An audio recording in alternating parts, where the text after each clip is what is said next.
ব্যতিক্রমী একটা জিনিস নিয়ে আলোচনা করবো এখন।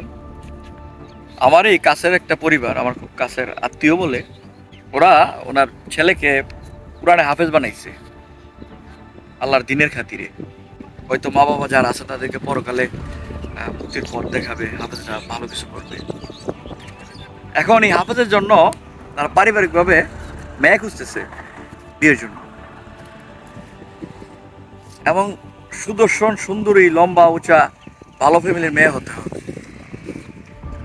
এখন একটু চিন্তা করেন, একদিক দিয়ে আখেরাতে চিন্তা করে তারা সহ আল্লাহ আখেরাতমুখী বা ভালো কিছু করবে আল্লাহ হাফেজ বানাইছে, আরেক দিক দিয়ে সুন্দর সুদর্শন উঁচা লম্বা ভালো ফ্যামিলির মেয়ে খুঁজে। তা আমি ওই ছেলের মাকে বললাম যে আমার খুব কাছের লোক, হাস্যরস্য করি বললাম যে আপনারা যে এত সুন্দর সুদর্শন মেয়ে খুঁজতেছেন, শ্যামবর্ণ শর্ট একটু নর্মাল ফ্যামিলির মেয়েগুলা, তাদের কি ভালো বিয়ে হওয়ার কোনো আকাঙ্ক্ষা নাই, বা আপনার ছেলের জন্য কি তারা ফিট হইতে পারে না? তখন আমাকে এমনি বোঝায় একটু চিন্তা করেন, হাফেজ বানাইবো আল্লাহর রাহে, ভালো হাফেজ বানাইবো, ভালো পড়াইবো, কিন্তু হাফেজ যখন বিয়ে করাবে তখন সুদর্শন ভালো ফ্যামিলির সুন্দর মেয়ে খুঁজে। চিন্তা ভাবনা আমাদের একটু চেঞ্জ করতে হবে। এটাই আমার মূল ভিউ ছিল।